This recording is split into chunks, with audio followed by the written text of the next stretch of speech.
जय हिंद दोस्तों, आप सभी का स्वागत है एक बार फिर से आपके अपने यूट्यूब चैनल यूनिक ज्ञान में। आज हम बीए सेकंड सेमेस्टर हिस्ट्री की क्लासेस स्टार्ट कर रहे हैं, जिसमें हमें फर्स्ट चैप्टर में प्रारंभिक तुर्क पढ़ना है। इसके पहले हमने सिलेबस डिस्कस कर दिया है। अगर आपने नहीं देखा हो तो चैनल पर विजिट कीजिए, आपको प्लेलिस्ट सेक्शन में इसकी प्लेलिस्ट मिल जाएगी BA second semester history classes के नाम से। वहाँ पर आपको चैप्टर सबसे पहले सिलेबस देखने को मिलेगा, उसके बाद सभी चैप्टर्स आपको कराए जाएंगे। हमने जो बताया है आपको पूरा चैप्टर कराने के बाद प्रीवियस ईयर क्वेश्चन पेपर कराया जाएगा, तो उसी क्रम में हम आगे बढ़ते रहेंगे, पूरा सिलेबस कंप्लीट कराएंगे।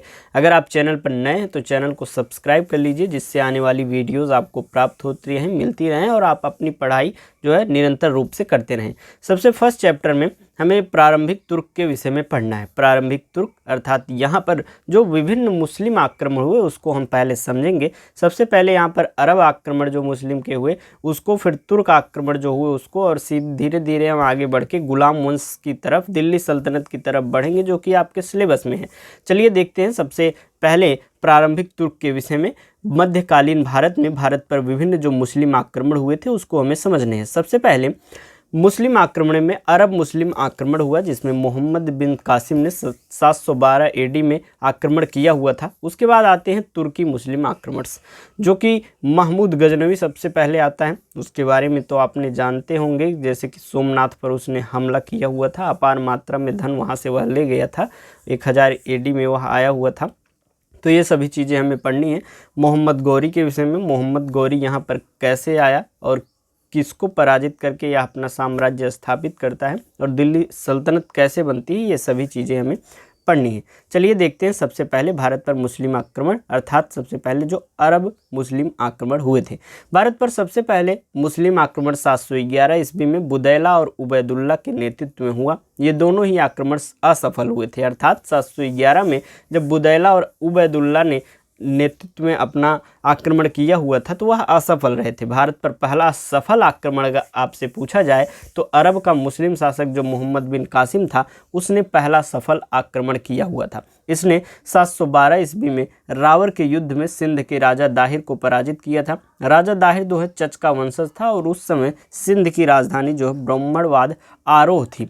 अरबों की सिंध विजय का प्रमाण जो है चचनामा नामक ग्रंथ में मिलता है, जिसकी रचना किसने की थी? अली अहमद ने की हुई थी, और इस पुस्तक की अरबी भाषा में रचना अबू मुवासिर ने की हुई थी। इसका भारत पर आक्रमण करने का उद्देश्य धन दौलत लूटना और इस्लाम धर्म का प्रचार प्रसार करना था, न कि राज्य विस्तार करना। अर्थात वह जब यहाँ पर युद्ध जीतता था तो धन दौलत जो थे वह लूटपाट करके चला जाता था और अपने इस्लाम धर्म का प्रचार प्रसार करता था, ना कि यहाँ पर राज्य अपना विस्तार करता था, यहाँ पर राज्य स्थापित वह नहीं करता था। मोहम्मद बिन कासिम ने 713 ईस्वी में मुल्तान को जीत लिया, और यहाँ से उसे इतना अधिक सोने का भंडार मिला कि मुल्तान को इतिहास में स्वर्ण नगरी कहा जाने लगा। 712 में सबसे पहले उसने आक्रमण किया, और 713 में जब उसने मुल्तान पर आक्रमण किया, जहां से वह सोने का भंडार अपार मात्रा में लेकर जाता है, और इस मुल्तान को इतिहास में सोने की नगरी, स्वर्ण नगरी कहा जाने लगता है। इतना ज़्यादा वहां से वह सोना ले जाता है। इसने जीते हुए क्षेत्र की राजधानी अल-मंसूरा को बनाया। मोहम्मद बिन कासिम के आक्रमण के फलस्वरूप अरबी संस्कृतियों को भारतीयों ने और कुछ भारतीय संस्कृतियों को अरबवासियों ने अपनाया हुआ था। अरब और हिंदू संस्कृति के मिश्रण के परिणाम स्वरूप अरबवासियों ने भारत से खगोल शास्त्र, अंकगणित, चिकित्सा शास्त्र और दर्शन के क्षेत्र में बहुत कुछ सीखा था, और इसका प्रचार प्रसार यूरोप में किया हुआ था। अर्थात जब वह यहाँ पर आए थे अरबवासी, तो यहाँ से क्या सीख के गए थे? खगोल शास्त्र, अंकगणित, चिकित्सा शास्त्र, दर्शन के क्षेत्र में विभिन्न जानकारियां लेके गए थे, और जानकारी स्वयं तो लिए ही साथ वह यूरोप में जाकर उसका प्रचार प्रसार भी करते हैं। सर्वप्रथम अरबवासियों ने ही मुस्लिमों ने, जो कि भारत को हिंदू कहकर संबोधित किया था, और इस देश का नाम हिंदुस्तान उन्होंने ही रखा हुआ था।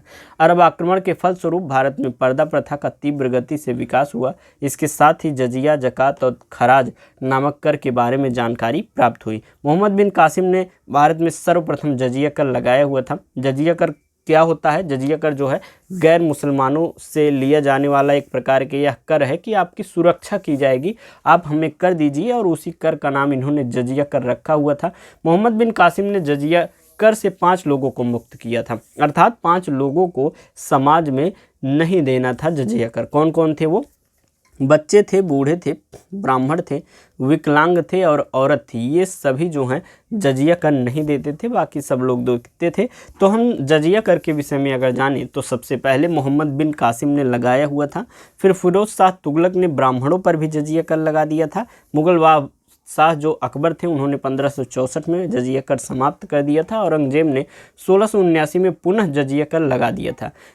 अगर हम बात करें तो मुगल बादशाह औरंगजेब जो था वह अंग्रेजों से भी जजिया कर वसूल लेता है। जजिया कर को अंतिम रूप से समाप्त करने वाले कौन थे? मोहम्मद शाह, जो कि रंगीला बादशाह के नाम से जाने जाते थे। उन्होंने अंतिम रूप से जजिया कर को समाप्त कर दिया था। तो जजिया कर आपको समझ में आया? जजिया कर होता क्या है? जजिया कर जो गैर मुसलमान लोग थे उनसे एक कर लिया जाता था सुरक्षा करने के लिए, अर्थात एक सुरक्षात्मक कर यह होता था। मोहम्मद बिन कासिम ने सबसे पहले लागू किया था।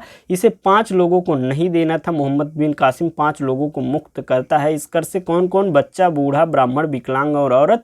उसके बाद बात करें तो फिरोज शाह तुगलक वंश का ऐसा शासक होता है जो ब्राह्मणों से भी कर वसूल लेता है जजिया कर, और औरंगजेब जो है वह अंग्रेजों से वसूल लेता है। मुगल बादशाह जो अकबर थे 1564 में जजिया कर को समाप्त कर देते हैं, लेकिन उसके बाद औरंगजेब फिर से जजिया कर ला देता है। अंतिम रूप से अगर पूछा जाए आपसे जजिया कर किसने समाप्त किया हुआ था, तो मोहम्मद शाह ने जजिया कर को समाप्त किया हुआ था। तो अब जजिया कर से कहीं से भी क्वेश्चन आपसे पूछा जाए, प्रश्न पूछा जाए, तो आप बिल्कुल भी गलत नहीं करेंगे। चलिए आगे देखते हैं। जो यह समय काल चल रहा था उसी समय विष्णु शर्मा का पंचतंत्र, चरक संहिता, आर्यभट्ट का सूर्य सिद्धांत तथा सुश्रुत संहिता का अरबी भाषा में अनुवाद किया गया था। अरबों ने सिंध में ऊंट पालने की प्रथा तथा खजूर की खेती प्रारंभ की हुई थी। चचनामा ग्रंथ के अनुसार सुलेमान के आदेश पर मोहम्मद बिन कासिम की हत्या करवा दी गई थी। तो अब हमने अरब आक्रमण को पढ़ लिया, आगे आता है हमारा भारत पर तुर्क आक्रमण। भारत में मुस्लिम सत्ता की स्थापना का श्रेय तुर्कों को दिया जाता है। तुर्क चीन की उत्तरी पश्चिम सीमाओं पर निवास करने वाले एक लड़ाकू और बर्बर जाति थे, जो उमैया वंशी शासकों के संपर्क में आने के बाद इस्लाम धर्म अपना लिए थे। उनका उद्देश्य एक विशाल मुस्लिम साम्राज्य स्थापित करना था। अलप्तगीन अफगान प्रदेश में गजनवी साम्राज्य की स्थापना किया। भारत पर पहला तुर्क आक्रमणकारी जो है सुबुक्तगीन था। सुबुक्तगीन कौन था? सुबुक्तगीन जो था वह अलप्तगीन का गुलाम था, जो बाद में अलप्तगीन का दामाद बन जाता है, और इसने 986 ईस्वी में हिंदू शाही वंश के शासक जयपाल को पेशावर में पराजित किया हुआ था। उसके बाद आता है महमूद गजनवी। महमूद गजनवी आपसे पूछा जाए कौन था, तो वह सुबुक्तगीन का पुत्र था। तो और सुबुक्तगीन कौन था? वह अलप्तगीन का गुलाम था और बाद में जाके अलप्तगीन का ही दामाद बन जाता है। अच्छे से एक कहानी के रूप में आप समझते रहिए, बिल्कुल क्रम से आपको समझाया जा रहा है। हिस्ट्री आपको एकदम कहानी की तरह जब समझते हैं तभी आपको अच्छे से याद भी रहता है। तो आ गए हम महमूद गजनवी की बात पे। महमूद गजनवी जो था वह सुबुक्तगीन का पुत्र था, जो अफगान के गजनी का रहने वाला था। महमूद गजनवी 998 ईस्वी में गद्दी पर बैठा और इसने 1000 ईसा पूर्व से 1027 ईसा के बीच कुल 17 बार आक्रमण किया। ये ईसा है, मतलब एडी, 1000 एडी से 1027 एडी के बीच में कुल 17 बार इसने आक्रमण किए थे। किसने? महमूद गजनवी ने। इसने मध्य एशिया में एक बड़े साम्राज्य की स्थापना के लिए धन प्राप्त करने के उद्देश्य से भारत पर आक्रमण किया हुआ था। इसने 1001 ईस्वी में पंजाब के हिंदू शाही वंश के ऊपर आक्रमण किया। उस समय इसकी राजधानी वहिंद थी। इस समय यहाँ के शासक जयपाल थे। जयपाल एकमात्र शासक हैं जो पराजित होने पर आत्महत्या कर लेते हैं, अर्थात वह अपमानजनक फील करते हैं कि हाँ मुझे हरा दिया इसने, और इस अपमान को सह नहीं पाते हैं और आत्महत्या कर लेते हैं। इसने पुनः 1008 में नगरकोट पर हमला किया और ज्वालामुखी मंदिर को तोड़कर उसके अवशेष को गजनी ले जाकर मस्जिद की सीढ़ियों पर फेंक दिया। इसीलिए इसे बूत सिकन अर्थात मूर्ति भंजक कहा जाता है, क्योंकि विभिन्न मंदिरों के मूर्तियों को तोड़कर यह मस्जिदों की सीढ़ियों पर ले जाकर फेंक देता था। भारत में महमूद गजनवी का सर्वाधिक महत्वपूर्ण अभियान 1025 से 1026 में सोमनाथ मंदिर पर आक्रमण था। उस समय वहां का शासक जो था भीम प्रथम था। इस युद्ध में 50,000 से अधिक लोग मारे गए थे। महमूद गजनवी इस मंदिर को पूर्णतः नष्ट कर दिया तथा उसकी कुल संपत्ति को लेकर सिंध के रेगिस्तान से वापस लौट गया। 1027 ईस्वी में जाट के विरुद्ध अपना अंतिम आक्रमण किया, क्योंकि जब 1026 में यह सोमनाथ मंदिर पर हमला करके लूटपाट करके वापस जा रहा था, तो जाटों ने इन्हें बहुत परेशान किया हुआ था। जाटों ने काफ़ी धन छीन लिया था। उनके ऊपर आक्रमण करके। तो 1027 में यह पुनः वापस आता है और जाट के विरुद्ध अपना अंतिम आक्रमण करता है और उन्हें पराजित कर देता है, क्योंकि सोमनाथ को लूटकर यह महमूद जाटों ने क्षति पहुंचाई हुई थी। महमूद गजनवी का जो सेनापति था वह अयाज सुल्तान था। फारूकी, उतबी, फिरोदौसी और अलबरूनी जैसे विद्वान गजनवी के दरबार में थे। उतबी ने किताब यामिनी की रचना की हुई थी, फिरदौसी ने शाहनामा, जबकि अलबरूनी ने किताबुल हिंद तहकीक हिंद लिखा हुआ था। अलबरूनी इतिहासकार, दार्शनिक और संगीतज्ञ था तथा उसका वास्तविक नाम अबू रेहान मोहम्मद बिन अहमद था। चांदी के सिक्का पर संस्कृत मुद्रा लेख गजनवी ने प्रारंभ किया हुआ था, जिसने एक तरफ अरबी भाषा तथा दूसरी तरफ संस्कृत भाषा का प्रयोग हुआ था। महमूद गजनवी की बात करें तो वह बगदाद के खलीफा अल कादिर बिल्लाह ने सुल्तान कहकर उसे संबोधित किया। खलीफा ने इसको यामुनुद्दौला और यामिन उद बिल्लाह की उपाधि से सम्मानित किया हुआ था। 1030 ईस्वी में महमूद गजनवी का असाध्य रोग जो कि मलेरिया है उसके कारण इसकी मृत्यु हो जाती थी। तो आपने गजनवी को अच्छे से समझा। कुल मिलाकर यह 17 बार आक्रमण करता है और 17 बार आक्रमण करने का इसका मुख्य उद्देश्य धन को लूटना था, ना कि यहाँ पर राज्य स्थापित करना था। वह जहाँ भी मंदिर, ज्वालामुखी मंदिर पे गया था और वहाँ की मूर्तियों को तोड़कर वह ले जाकर मस्जिद की सीढ़ियों पर फेंक दिया था। 1025 से 1026 के मध्य उसने सोमनाथ की मंदिर पर आक्रमण किया। सोमनाथ के मंदिर पर जब आक्रमण किया तो वहाँ पर 50,000 से अधिक लोग मारे गए थे और वहाँ के अपार धन को वह लूट कर ले जाता है और वहाँ से लौटते समय जाट उसे क्षति पहुँचाते हैं। तो 1027 में वह पुनः वापस आता है और जाटों के प्रति आक्रमण करता है, जाटों को पराजित करता है और उसके बाद वह वापस लौट जाता है। विभिन्न जो राइटर हैं, जो ज्ञानी हैं, विद्वान हैं, उसके दरबार में रहते थे और उसका असाध्य रोग जो कि मलेरिया है उससे उसकी मृत्यु हो जाती है 1030 ईस्वी में। आगे हम देखें तो तुर्क आक्रमण का दूसरा चरण आता है जो कि महमूद गौरी लाता है।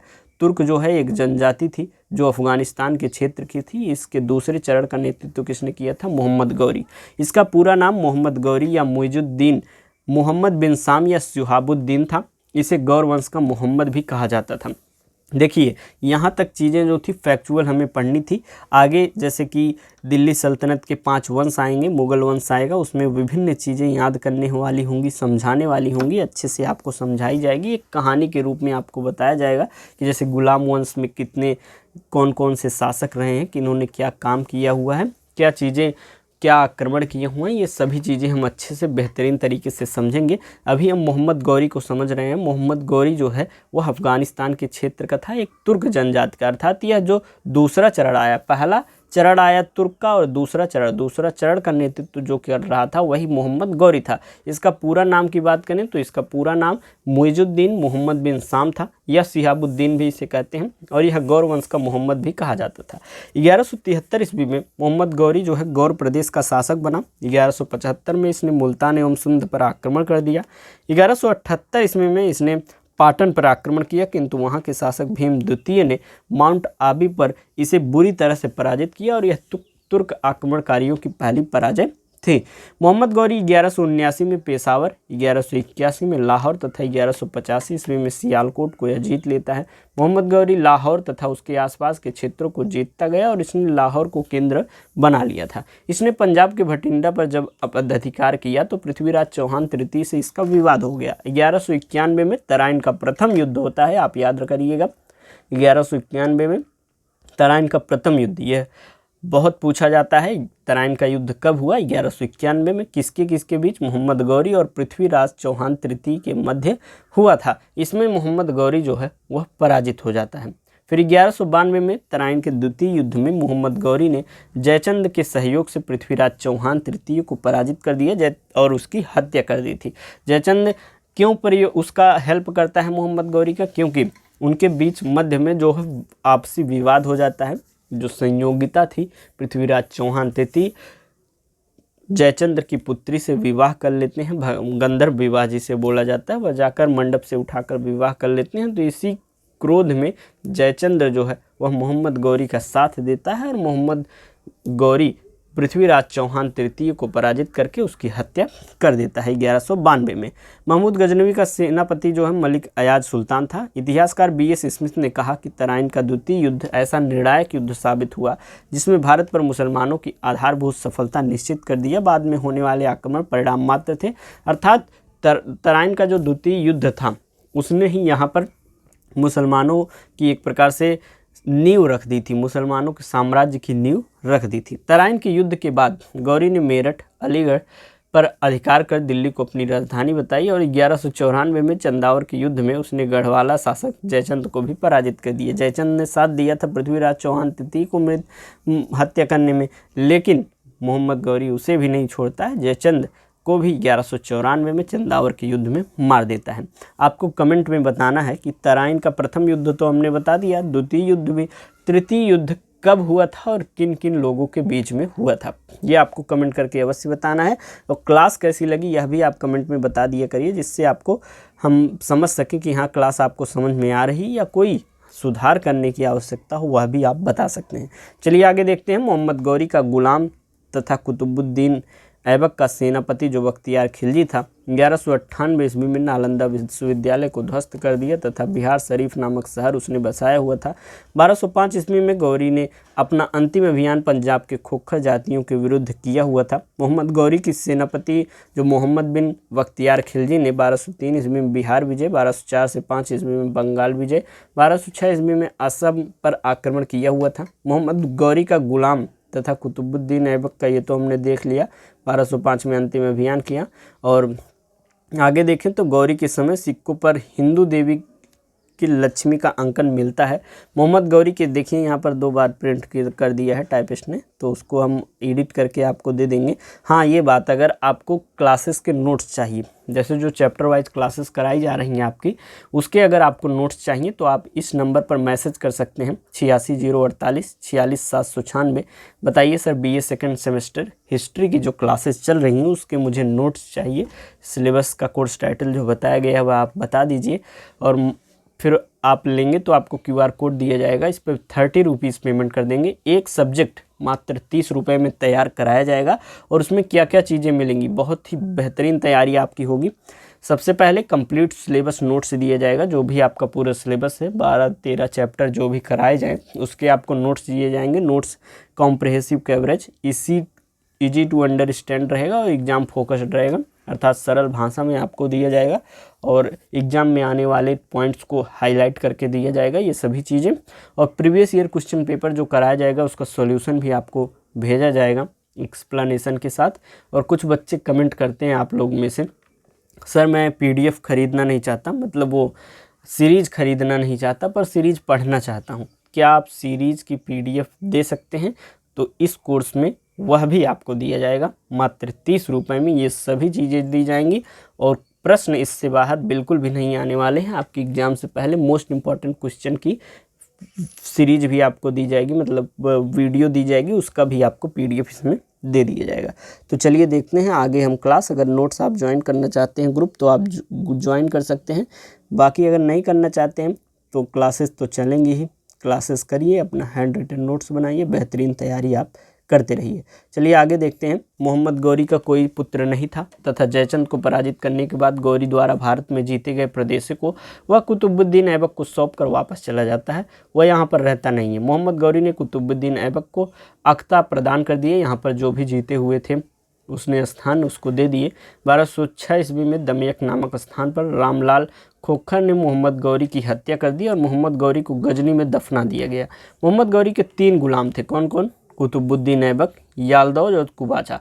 इसके विषय में हम जानेंगे कि इसके बाद कुतुबुद्दीन ऐबक यहाँ पर गुलाम वंश की स्थापना करता है, जो कि दिल्ली सल्तनत का पहला वंश रहता है। अच्छे से हम गुलाम वंश को 2nd चैप्टर में पढ़ेंगे, 3rd चैप्टर में खिलजी वंश पढ़ लेंगे, तुगलक वंश पढ़ लेंगे, सैयद वंश पढ़ लेंगे, लोदी वंश पढ़ लेंगे। दिल्ली सल्तनत समाप्त होगा तो आपके सिलेबस में मुगल वंश है, तो हर एक चैप्टर को अच्छे से समझाया जाएगा। अगर कोई भी आपके मन में डाउट हो तो तो कमेंट में आप पूछ सकते हैं। बाकी डिस्क्रिप्शन बॉक्स में आपको टेलीग्राम चैनल का लिंक दिया गया है, टेलीग्राम पे आप हमें ज्वाइन कर लीजिए, ग्रुप बना हुआ है, वहाँ पर आपस में बच्चे डिस्कस भी करते हैं या हमसे कोई प्रश्न पूछना होता है तो आप पूछ सकते हैं, तो उसे ज्वाइन कर सकते हैं। वहाँ पर आपकी यूनिवर्सिटी से रिलेटेड नोटिफिकेशंस भी दिए जाते रहते हैं, जैसे कि कब एग्ज़ाम होंगे, टाइम टेबल आते ही भेज दिया जाता है, क्लासेज, स्कॉलरशिप की जो नोटिफिकेशन आती है, सभी चीज़ें वहाँ पर आपको भेज दी जाती है। तो चैनल से जुड़े रहिए, अपने दोस्तों को शेयर करिए, कमेंट करके अवश्य बताइए क्लास कैसी लगी। मिलते हैं नेक्स्ट वीडियो में, धन्यवाद।